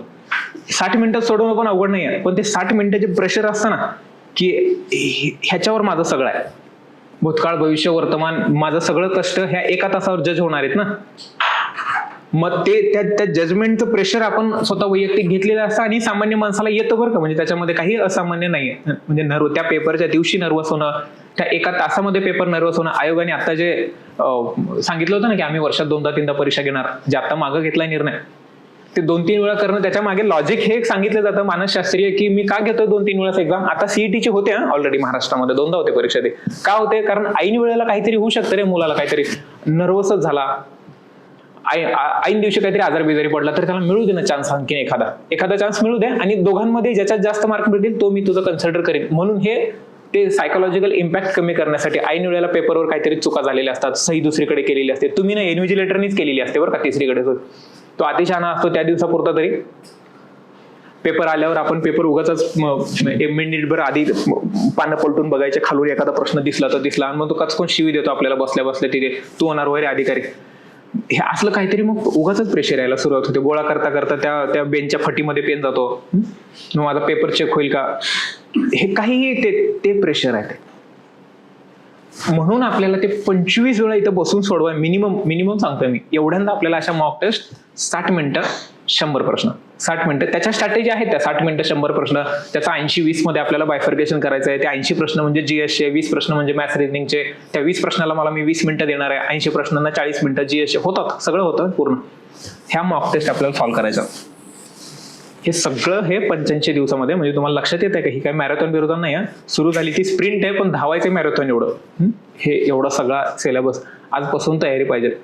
त्याच्यासाठी पुन्हा म्हणजे तोंडा पाडून बसायची काहीच गरज नाही. कोणासाठी चाललंय बघू, फक्त प्रश्न विचारायचा. मित्रासाठी करताय का, अंगावर कोणीतरी लादलंय का, हे नाही. ह्या सगळ्यांची उत्तर जर हो असतील ना मग करणारच नाही होतं मिनिट. देअरफॉर मग एक विषय एकदा आले, एमसीक्यू, सब्जेक्ट माहिती आहेत, रिसोर्सेस माहिती आहेत, मला प्रायोरिटी माहिती आहे कुठल्या सब्जेक्टची, ही वैयक्तिक मी सांगितलंय ते पॉलिटी, इकॉनॉमी, आणि मग खाली मॅथ्स रिजनिंग आणि सायन्स हे विषय येतात. कारण मॅथ्स रिजनिंगला मॅक्सिमम वेटेज आहे, सायन्स सोडायचं नाही, यातला विषय कुठला सोडायचा नाही, पण प्रायोरिटी आपण किती देतोय ते.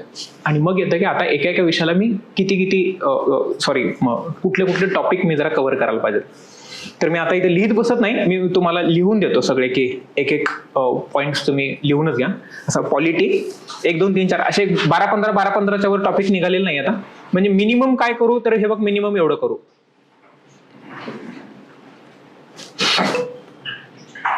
ऑनलाईन सिरीज सगळ्या चटचट लिहून घ्या सगळ्या बाय द वे. आणि मग आपण नंतर ह्याला सुरुवात करू, प्रश्न उत्तरांना सुरुवात करूया. पॉलिटी मी इंग्लिश मराठी आता सांगत बसत नाही, फक्त मराठीतच लिहा, म्हणजे ज्यांना खरंच काही लोक इंग्लिशमध्ये करत असतील त्यांनाही सांगतो की आता मराठीत अभ्यास करा, कारण काही रिसोर्सेस इंग्लिशमध्ये उपलब्धच नाहीत ना. महाराष्ट्राचा भूगोल मराठीत नाहीच आहे. मराठी मोरा वाळंबे इंग्लिशमध्ये लिहायला सांगायचं होय. ते बाळासाहेब शिंदेनी इंग्लिश लिहिलं मराठीत, पण मराठीत करा बरोबर. म्हणजे असं नका करू की इंग्लिश मला कळतच नाही तर काय करू मी तिथं जाऊन, कारण टायपिंग मराठीत करायची आहे. मंत्रालयात गेला लिपिक टंकलेखक म्हणून. सो संविधान निर्मितीची प्रक्रिया, मेकिंग ऑफ द कॉन्स्टिट्यूशन. नुसतं निर्मिती प्रक्रिया, पॉलिटी म्हणलं की संविधान आलं. निर्मिती प्रक्रिया. सोर्सेस, स्त्रोत, म्हणजे कोणत्या देशाकडून कोणत्या प्रोव्हिजन्स घेतल्या, 12 देशांची यादी आहे. हॉट फेवरेट टॉपिक आहे हे. सोर्सेस, अनुसूची, शेड्यूल्स, सरनामा, नागरिकत्व. अनुसूची, सरनामा, नागरिकत्व. पहिला पॉइंट निर्मिती प्रक्रिया, दुसरा पॉइंट सोर्सेस, तिसरा पॉइंट अनुसूची, सरनामा, नागरिकत्व. चौथा मुद्दा राज्य पुनर्रचना आणि राज्यांच्या निर्मितीचा क्रम. स्टेट रिऑर्गनायझेशन आणि राज्यांच्या निर्मितीचा क्रम. इकडे राज्यांची यादी देतात, जोडा लावा, आणि इकडे वर्ष देतात किंवा चढता उतरता क्रम, कोणत्या क्रमाने राज्य निर्माण झालेली आहेत. पाचवा मुद्दा मूलभूत हक्क. FRDPSP ड्युटी, असं करा, FRDPSP ड्युटी. भाग 3, भाग 4A मूलभूत हक्क, मार्गदर्शक तत्व आणि कर्तव्य. सहावा मुद्दा घटना दुरुस्ती प्रक्रिया आणि आतापर्यंतच्या घटना दुरुस्त्या, महत्वाच्या, सगळ्यात महत्वाच्या 106च्या 106. घटना दुरुस्तीची प्रक्रिया, अमेंडमेंट प्रोसिजर. सातवा मुद्दा राष्ट्रपती, उपराष्ट्रपती, पंतप्रधान, president, vice president, VP, PM. हे मी तुम्हाला नंतर शेअर पण करणार आहे, पण मुद्दाम एकदा हाताखालून जाऊ देत पुढच्या 10 मिनिटांमध्ये, मुद्दाम लिहून घ्या त्याच्यामुळे. आठवा मुद्दा संसद रचना अधिकार व कार्य. संसद कोलन रचना अधिकार कार्य, रचना अधिकार कार्य. राज्यपाल, मुख्यमंत्री, मंत्रिमंडळ. Governor, CM, council of minister. राज्यपाल, मुख्यमंत्री, मंत्रिमंडळ. राज्यपाल, मुख्यमंत्री, मंत्रिमंडळ.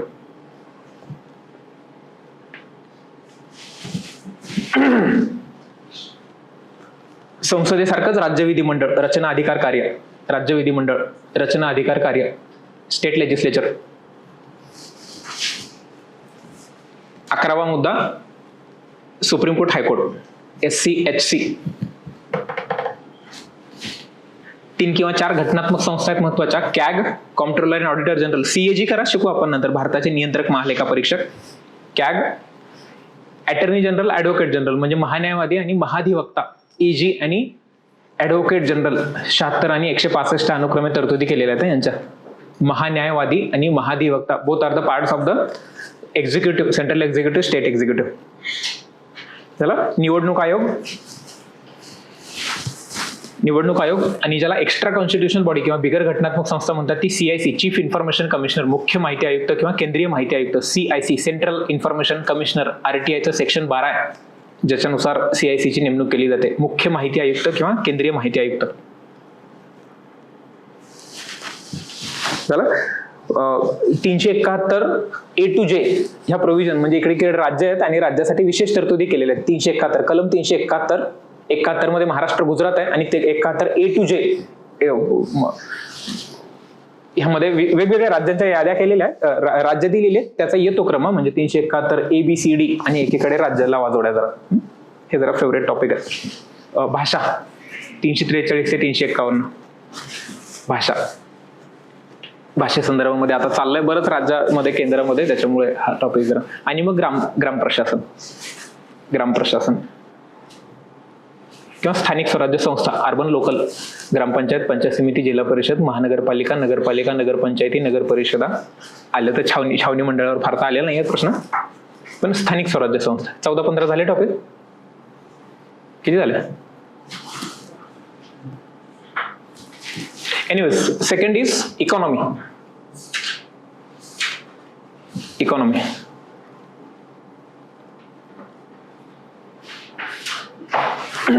अर्थव्यवस्था. नंबर 1 राष्ट्रीय उत्पन्न.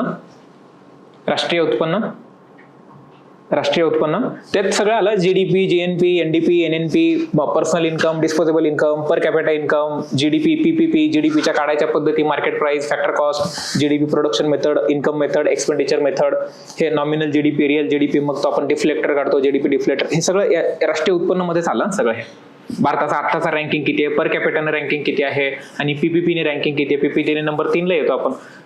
आता रिअल जीडीपीने बहुधा आता 6व्या नंबरला थोडीशी घसरण झाली आहे, पण पर कॅपिटाने मात्र दुर्बिणीतून बघायला लागतं लय लांब होतं आपण. 140 वगैरे नंबर येतो आपला. सो हे राष्ट्रीय उत्पन्न. महागाई, इन्फ्लेशन, त्याचे इंडेक्सेस, आता काय चाललंय इन्फ्लेशनच्या बाबतीमध्ये, सीपीआय, डब्ल्यूपीआय आलं सगळे. फक्त महागाई मुद्दा लिहा तिथे. इन्फ्लेशन, दारिद्र्य, बेरोजगारी तिसरा मुद्दा, पॉवर्टी, अनएम्प्लॉयमेंट, पॉवर्टी, अनएम्प्लॉयमेंट, दारिद्र्य, बेरोजगारी. चौथा सार्वजनिक वित्त, पब्लिक फायनान्स, ज्याच्यामध्ये आपण शिकणारे ते ह्याच्यावर प्रश्न असतात बरं का. काय 2-3 प्रश्न असतात ह्याच्यावर. राजकोषीय धोरण काय आहे, फिस्कल पॉलिसी, मग मॉनिटरी पॉलिसी काय असते, तुटीच्या वेगवेगळ्या संकल्पना, डेफिसिट कॉन्सेप्ट, फिस्कल डेफिसिट, मग बजेटरी डेफिसिट काय प्रकार असतो, revenue deficit, capital deficit, primary deficit, हे इफेक्टिव्ह रेव्हेन्यू डेफिसिट, वेगवेगळ्या संकल्पना आहेत आपल्या. तुटीच्या संकल्पना असं नाव त्याला राजकोषीय म्हणजे सार्वजनिक वित्तमध्ये. 5वा किंवा 6वा जो काय असेल तो टॅक्सेशन, कर संरचना, कर संरचना, टॅक्सेशन. पुढचा मुद्दा कृषी, मग कृषीच्या वेगवेगळ्या योजना, धोरणं, हरित क्रांती, दुग्ध क्रांती म्हणजे श्वेतक्रांती ज्याला आपण म्हणलं, किंवा वेगवेगळ्या कृषी संस्था, नाबार्ड सहित सगळ्या, नाफेड, ट्रायफेड एटसेट्रा. नियोजन आयोग, नीती आयोग, पुढचा मुद्दा 7वा, नियोजन आयोग, नीती आयोग. नियोजन आयोग जरी आता सुरू नसेल, अर्स्टवाईल प्लॅनिंग कमिशन, आताचा नीती आयोग, तरी नियोजन आयोगावर येतात प्रश्न. करायचे आपल्याला ते. लोकसंख्या, सेन्सस, जनगणना आणि लोकसंख्या धोरण, दोन्ही मुद्दे. हे बाय द वे जिओग्राफीमध्ये पण आहे बरं हा टॉपिक, लोकसंख्या आणि लोकसंख्या धोरण. बँकिंग, बँकिंग व्यवस्था, सार्वजनिक बँका काय असतात, खाजगी बँका काय असतात आणि त्यांचं रेग्युलेशन कोणाकडे असतं वगैरे वगैरे शिकू आपण नंतर. ते विकासाचे वेगवेगळे निर्देशांक, विकास development index, HDI, GHI, GEE, वेगवेगळे शिकू आपण ते. उद्योग, इंडस्ट्री,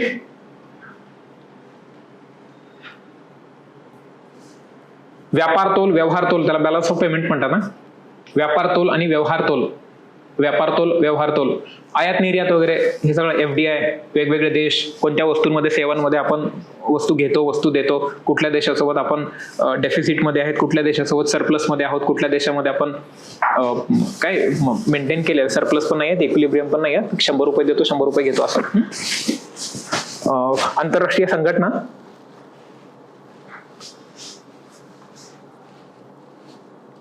खौजा, खाजगीकरण, जागतिकीकरण, उदारीकरण, LPG policy, liberalisation, privatisation, global, LPG 1991.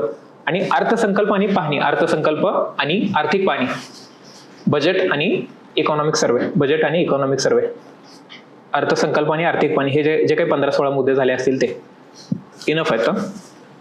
Enough म्हणजे मोर दॅन इनफ आहेत. म्हणजे 50 पानाच्या पेक्षा जास्त नोट्स ह्याच्या झाला नाही पाहिजे ना, म्हणजे मीच देईल तुम्हाला करून द्या. सेम पॉलिटीच्या बाबतीमध्ये पण 50-60 पानाच्या वर नाही. भूगोल आहे 10 प्रश्नांचा विषय, जाम डेटा आहे पण भूगोलामध्ये. उत्तरेकडची नदी, दक्षिणेकडची नदी, इकडून येणारी मिळणारी, तिकडून मिळणारी, ह्या राज्यातून, ह्या जिल्ह्यातून जाते, त्या जिल्ह्यातून जाते.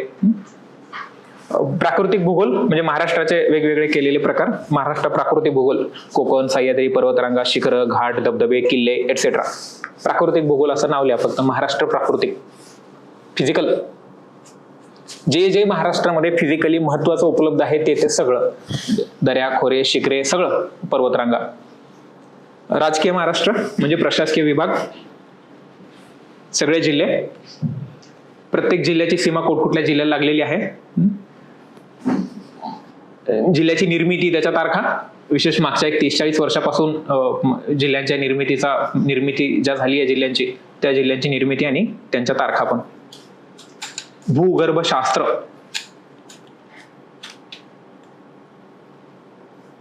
आता मी लिहिताना फार उत्साहानं हा शब्द लिहिला, पण मला आता इंग्लिश आठवण नाही बरं घ्यायचं काय.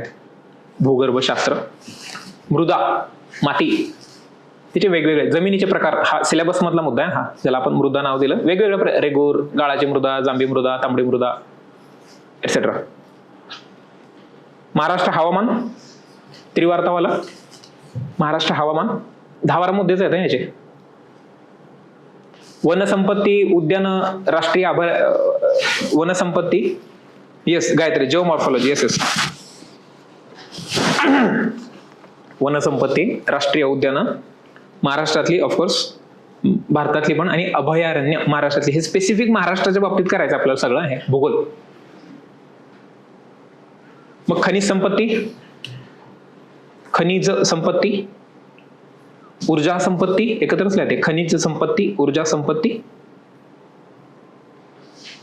लोकसंख्येचा जो टॉपिक घेऊन मध्ये होता ना, तो पुन्हा इथे आपल्याला करायचा आहे. म्हणजे अभ्यास एकदाच करायचा आहे, लागू दोन्हीकडे होणार. ग्रामीण वस्ती, आदिवासी जमाती, तांडे, ग्रामीण वस्ती, आदिवासी जमाती, तांडे एटसेट्रा. म्हणजे वेगवेगळ्या ते कोरकू, भिल्ल, कातकरी एटसेट्रा ह्या ज्या जमाती आहेत त्या संदर्भामध्ये. आणि लास्ट पॉईंट इज स्थलांतर, ग्रामीण टू ग्रामीण, ग्रामीण टू शहरी, शहरी टू शहरी, शहरी टू ग्रामीण. कुठलं जास्त आहे, कशामुळे होतं, त्याची कारणं कोणती कोणती आहेत, महिलांचं स्थलांतर का बरं आहे, जिल्ह्यांतर्गत स्थलांतर आहे का राज्यांतर्गत स्थलांतर जास्त आहे, वेगवेगळे येतात प्रकार. झाले काय 10-12 मुद्दे झाले असतील त्या. किती झाले? 10. इतिहास, सगळे गव्हर्नर जनरल, म्हणजे अगदी 1764 वॉरेन हेस्टिंग पासून ते शेवटचा गव्हर्नर जनरल कोण? शेवटचा गव्हर्नर जनरल ज्याला उडवला 1974 मध्ये तिकडे लंडन मध्ये, माउंट बॅटन नव्हे, लॉर्ड नाही म्हणायचं, नुसतं माउंट बॅटन म्हणायचं. काँग्रेसची सगळी अधिवेशनं 1885 पासून ते शेवटपर्यंत सगळी, आता शेवट म्हणजे स्वातंत्र्यापर्यंतची सगळे अधिवेशनं. त्या अधिवेशनात काय झालं, पुन्हा कोण अध्यक्ष, कोण कोण होतं वगैरे वगैरे. तिसरं समाजसुधारक, फारच क्लिष्ट टॉपिक आहे बरं का. आपल्याला करायचे 5-6 महत्वाचे आहेत, म्हणजे ते अनमोल सर सांगतील तुम्हाला काय करायचंय ते. वृत्तपत्रे, 1857चा उठाव,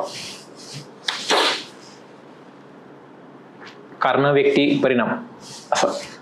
स्वातंत्र्य चळवळ, ते असहकार, होम रूल, स्वदेशी, सविनय कायदेभंग, विशेष, यातलं महाराष्ट्र स्पेसिफिक सगळं काय बरोबर.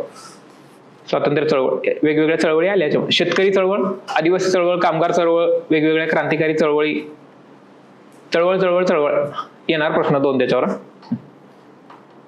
शेतकरी, आदिवासी, कामगार, क्रांतिकारी, वेगवेगळे आयोग, दुष्काळ, शिक्षण इत्यादी.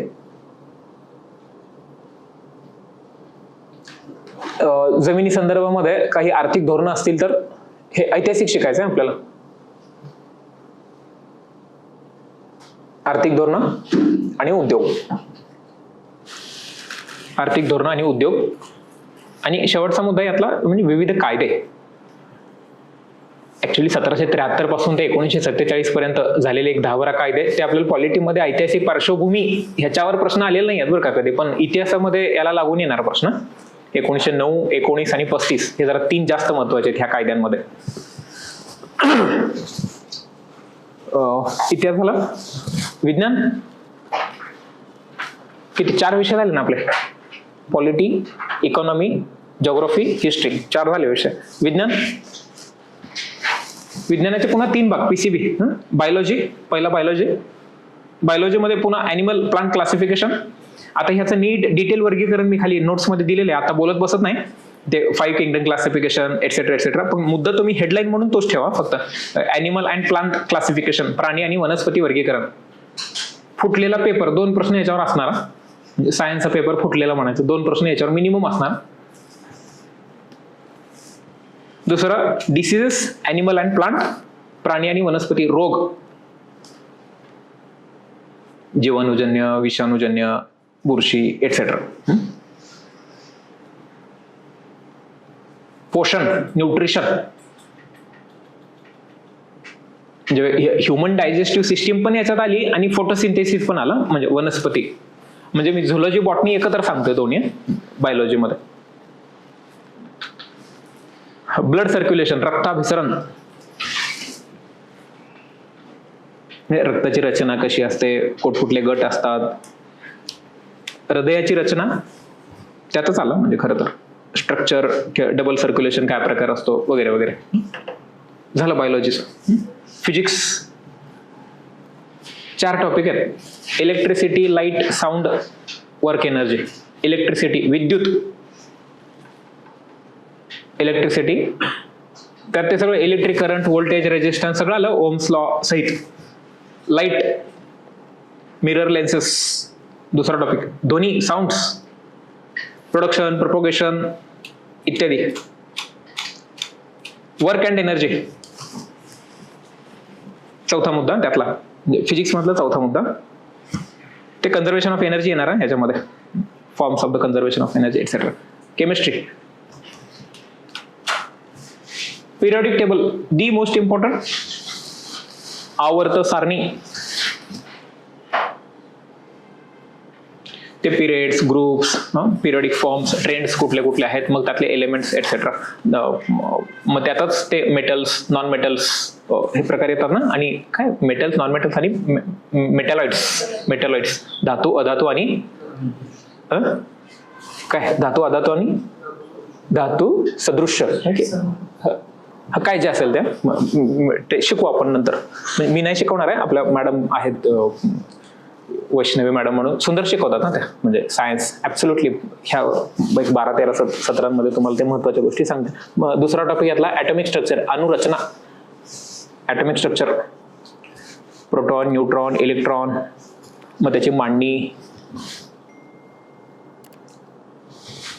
आयसोटोप, आयसोबार त्यातच आल्या म्हणजे ह्या अणुरचनांमध्ये.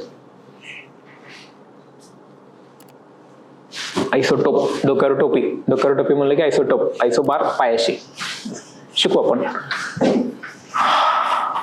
कुठपर्यंत आलं ऍटॉमिक स्ट्रक्चर ना. पुढचा पॉइंट आहे ऑर्गॅनिक केमिस्ट्री मधले ते हायड्रोकार्बन्स, अल्केन, अल्किन, अल्काईन वगैरे वगैरे. ऑर्गॅनिक केमिस्ट्री काय म्हणतात ऑर्गॅनिक मराठीमध्ये? सेंद्रिय रसायनशास्त्र. इनऑर्गॅनिकचा प्रश्न आला तरी तिथं पेपरवरच कट करून टाकायचा. आपल्याला बी येत नाही, आयोग पण कॅन्सल करेल ना पुढच्या काळात. आणि last is states of the matter, पदार्थांच्या अवस्था. Solid, liquid, gases. ते melting point, boiling point, sublimation काय प्रकार असतो, तो गॅस लॉ, ते बेसिक कॉन्सेप्ट आहे ह्याच्या सगळ्या. सो हे केमिस्ट्रीच्या बाबतीमध्ये. हे मला माहिती आहे की सांगताना 4-4 मुद्दे जरी वाटत असतील ना तरी मोठं हे करायला, पण ह्यातलं हे बेसिक मिनिमम एवढं केलं ना, एक 7-8 प्रश्न सायन्सचे आले जमले समजा तुम्ही. हे बेर मिनिमम सांगतोय सगळ्या गोष्टी मी. ह्याच्यातलं आणखीन मिनिमम करायचं असेल तर 2 अटेम्प्ट लागतील कट ऑफ क्लिअर करायला. अंकगणित बुद्धिमत्ता, मॅथ्स रिझनिंग.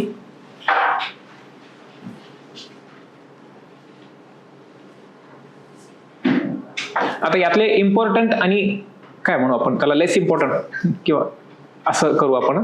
तर इम्पॉर्टंट पहिले सांगतो यातले. Number system 1, 2, 3, 4, 5 question mark. Number सिस्टीमचा प्रश्न. 5 नंतर 7. Percentage profit loss discount. दुसरा point percentage profit loss discount. Discount वरून लक्षात आलं आजच्या दिवशी ऍडमिशन घेतलं तर 10% डिस्काउंट शुल्कावर. हे खरं आहे बरं का, हे आपण डिस्काउंट असा चाणक्य शब्द वापरत नाही, पण सवलत आजच्या दिवशी म्हणजे 2 तारीख शेवटचं, कारण उद्या कोर्स सुरू होतोय ना. त्या आजच्या दिवशी जर कोर्सला ऍडमिशन आपल्या घेतलं उद्या सुरू होणार आहे तर 10% शुल्कामध्ये सवलत. तर तो डिस्काउंट. तर किती मध्ये? 2499 मध्ये 10%. 2499 मध्ये 10% सवलत मिळणार. अशीच गणित आहेत बरं का, ओळखा. मग येतं करायला पण जरा 3 मिनिटं लागली. 3 मिनिटं नाही, तुला ते 3 सेकंदात सोडवता आलं पाहिजे, ते शिकायचं आपल्याला. Speed, distance, time. Speed, distance, time.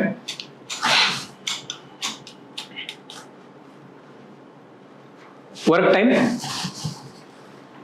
चौथा. 5वा ऍव्हरेजेस. 5वा ॲव्हरेजेस, 6वा वयावर येतात ना प्रश्न, काय म्हणतात त्याला, एजेस.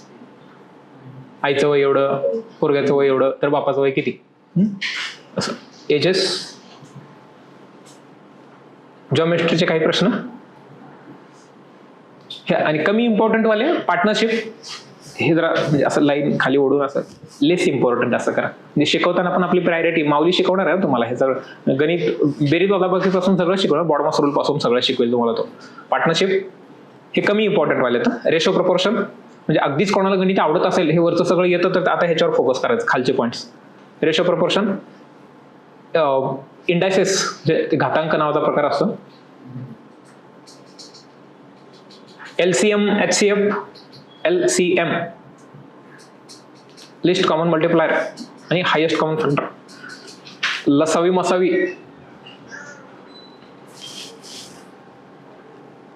हे मॅथ्स. रिझनिंगचे आता बुद्धिमत्ता,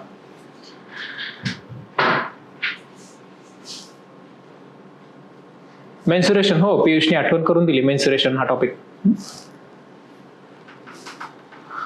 काय राहिलेले असतील अगदीच तर नंतर माऊली सांगेनच तुम्हाला, पण हे तरी आता इम्पॉर्टंट, बुद्धिमत्ता मधले इम्पॉर्टंट. नंबर 1 सिरीज, न्यूमरिक आणि अल्फा सिरीज. हे सगळं मराठीत घेईल ना सगळं माऊली, तुम्हाला आता लिहून घ्या तुम्ही.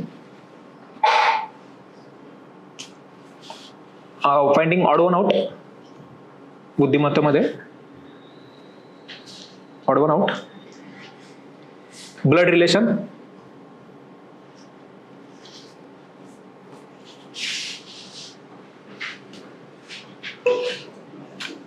Wien diagram, syllogism, Venn diagram, VENN diagram, syllogism. Syllogism सगळे कुत्रे मांजरे आहेत, सगळे मांजरे घोडे आहेत, सगळे घोडे पार्टीला गेले, बहुदेव वाटा. डायरेक्शन, रँकिंग, दिशा आणि क्रमवारी. Direction, ranking. पुढचा क्लॉक, कॅलेंडर, घड्याळ, कालनिर्णय नाही बे, कॅलेंडर, क्लॉक, कॅलेंडर. आणि last is coding, decoding, puzzle. Coding, decoding, puzzle हे इम्पॉर्टंट.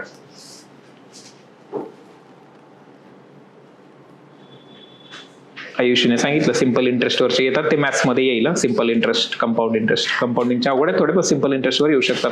लेस इम्पॉर्टंट मध्ये काय ते सिटिंग अरेंजमेंट, कोण कोणाच्या डाव्या बाजूला, उजव्या बाजूला, तोंडा पुढं, तोंडा मागं, हे sitting arrangement. Image paper folding, image paper folding, image paper folding. मग data interpretation, DI, data interpretation.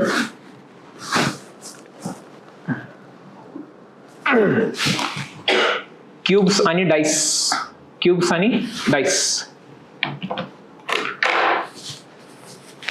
झालं. सो हो, हे एवढे मुद्दे. राहतो विषय तो करंटचा, जे करंटचं खरं तर सगळंच करायचंय. शेवटाचे 2 मुद्दे फक्त सांगेन मी. अभ्यास करताना रोजचं सूत्र मनाला म्हणजे सवयच आता बॉडीला लावायची पुढची 85 दिवस. ती सवय आहे म्हणजे तुम्हाला डेली 2 विषय कुठले, एक GS चा आणि 2 विषय. असं झालं बरं का अभ्यास. म्हणजे तुम्ही कुठला तरी एक GS चा विषय करताय, काय हिस्ट्री, जॉग्राफी, पॉलिटी, इकॉनॉमी जो करताय तो, या विषयासोबत हा तुमचा मेजर असेल. म्हणजे जर तुम्ही दिवसातले 5 स्लॉट ह्याचे 5 स्लॉट मध्ये अभ्यास करताय, तर 3 स्लॉट तुम्ही GS चे दिले, त्यातला 1.5 स्लॉट म्हणजे साधारण 3 तास CSAT ला. म्हणजे मी काय आता 12 तासाचा अभ्यासाचं शेड्यूल करू आपण, 12 hours. तर त्या 12 तासातले 11 तास, 10 ते 12 मध्ये किती म्हणजे 10 म्हणा, 11 म्हणा, 12 म्हणा, तुम्हाला जेवढं म्हणायचंय. सो 7 तास मी GS ला दिले. दुसरं आता ह्या 7 तासातले 3 तास तुमचे सेशन असू शकतात आणि 4 तास GS चा अभ्यास केला. रोज करायचंय तुम्हाला हे CSAT मॅथ्स रिझनिंग, डेली करायचं आहे. खूप खूप खूप महत्वाचं आहे मॅथ्स रिझनिंग. डेली मिनिमम 2 तास तुम्हाला करायचं आहे, मिनिमम 2 तास. आणि तिसरं आहे करंट, रोज 1 तास. कधीही करा, झोपताना करा, दुपारी झोपेच्या वेळेत करा. म्हणजे नॉन प्रोडक्टिव्ह तुम्हाला वाटतं ना की आपल्याला ह्या काळात काय करावं वाटेल, रात्री जेवण झाल्या करा. रोज 1 तास करंट वाचायचंच, घेऊनच बसायचं वाचायला. रोज वाचायचं, अंडरलाईन करत बसायचं, नंतर अंडरलाईन केलेलंच वाचायचं. हे डेली 1 तास याचा आणि 2 तास मॅथ्स रिझनिंगचे. कुठलाही दिवसातला वेळ ठरवून द्या की मॅथ्स रिझनिंग आपल्याला करायचंय. आपण मॉड्यूल पण असंच केलंय हे क्रॅश कोर्स, की मॅथ्स रिझनिंगच्या आठवड्यात 2 किंवा 3 सत्र आहेत. तुम्हाला टाइम टेबल टाकलंय ऑलरेडी ग्रुपवर, की त्या टाइम टेबलमध्ये आठवड्यात 2 किंवा 3 वेळा सीसॅटची सत्र आहेत. बाकी मग जीएसची सत्र. आणि जीएसचं 6 किंवा 7 तास कसे 10 ते 12 तास कसे भरवायचे म्हणजे तुम्ही तुमच्या सोयीनं जास्तीत जास्त जेवढं करताल तेवढं चांगलं आहे. 7 आणि 2 9 आणि 1 10 असेच होतात. हे मॅथ्स रिझनिंगला आणखीन एक अर्धा तास, म्हणजे 1 स्लॉट मिनिमम तुम्ही मॅथ्स रिझनिंगचा ठरवाच. कुठलं पण 1 स्लॉट. 4 करत असताल तर 4तला 1 स्लॉट मॅथ्स, 5 करत असाल 5तला 1 स्लॉट मॅथ्स रिझनिंगचा. आणि 1 तास करंटचा तो बहुधा रात्रीचा ठेवा. म्हणजे रात्री जेवण झाल्यानंतर तासभर करंट वाचायचं, झोपायला जायचं. किंवा उशिरा झोपत असाल 12 पर्यंत तर जेवण झाल्या करंट तासभर वाचायचं आणि मग शेवटी रिव्हिजन करायची. जे जीएस दिवसभर वाचलंय ना, तर झोपायला जाता जीएसची रिव्हिजन करायची आणि मग झोपायचं सकाळी आल्यावर नवीन टॉपिक वाचायला सुरुवात करायची. हे मोठं जरा असं असू दे. इंग्लिशमधून नाहीये कोर्स काय, म्हणजे उगाच आता कन्फ्युजन नको. इंग्लिश मराठी फार कन्फ्युजन होतं. कन्फ्युजन म्हणण्यापेक्षा कन्फ्युजन आम्हाला नाहीये, ते इथं बसलेल्या विद्यार्थ्यांमध्ये रिपीट, उगाच कशाला रिपीट करत बसायच्या गोष्टी. सांगितलं जाईल सगळ्या गोष्टी मराठीमध्ये. बहुतांश वेळा असं काय होतं की सायन्स थोडं तुम्हाला बायलिंग्वल सांगितलं जाईल. तर ते सायन्समध्ये ते टर्म्सच अशा आहेत की काही लोकांनी सेमी इंग्लिशमध्ये सायन्स केलेलं असतं, म्हणजे इंग्लिशमध्ये शिकलेले असतात, काही लोक मराठीमध्ये. पण सायन्स बाकी इतर विषय हे मोस्टली मराठीमध्ये. अगदी काय बोलता काही टर्म्स इंग्लिश आमच्या तोंडातून येतील किंवा कोणाला हव्याच असतील तर त्या सांगितल्या जातील. पण कोर्स इंग्लिशमध्ये होता म्हणून मी लावला, आता पैसे वापस द्या. कोर्स इंग्लिशमध्ये नव्हताच बरं का, नाहीच आहे कोर्स इंग्लिशमध्ये. कोर्स मराठीतच आहे. नोट्स हव्या तर आम्ही देऊ सगळ्या इंग्लिशमध्ये, पण त्या नोट्स मग तुम्हाला वाचाव्या लागतील. अभ्यास शिकवणं मात्र इकडच्या बाजूने जे काही रिव्हिजन असेल ती मराठीमध्ये होईल. शेवटचा मुद्दा आहे शेवटचा मुद्दा आहे की एवढे 85 दिवस गो मॉन्क मोड. हे तर हे अभ्यास और नो अभ्यास हे सगळ्यांनाच लागू होतं बरं काय. पूर्णपणे डिटॅच फ्रॉम एव्हरीथिंग. जे काही तुमच्या आयुष्यात आता चालू आहे त्या सगळ्या गोष्टी सोडून द्या. फक्त अभ्यास एके अभ्यास. प्रिलिम्स ग्रुप सी ची ती झाली की लगेच आता पुढची, म्हणजे सतत आहेत बरं का. एवढा ह्या केलेला अभ्यास तुम्हाला पुढच्या लागूनही द्यायला दुर्दैवानं लागली तर पुरणार आहे ना अभ्यासात. सो हा पूर्ण दिवसभराचं तुमचं शेड्यूल टाईट तुम्ही बसवून ठेवायचं शेड्यूल. श्वास घ्यायला सुद्धा तुम्हाला इकडे तिकडे वेळ मिळाला नाही पाहिजे. हे करा, म्हणजे परमेश्वर काळजी घेईल बरं का आपली. म्हणजे काय आपल्याला काय होणार असेल तर होणारच आहोत, की काही असतात गोष्टी की आपलं काम एक हातात आहे, ते आपल्या हातात करणं, कष्ट करणं. ते करा कष्ट. बाकी गोष्टी देऊ सोडून आपण परमेश्वर आहोत. त्याला असेल आपली काळजी तर करेन. त्याच्या सेवेत बोलवायचं असेल लवकर तर आपण काहीच करू शकत नाही.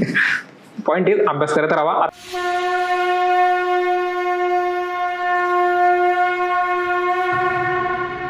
जरी एक अश्रू पुसायास आला, तरी जन्म काहीच कामास आला.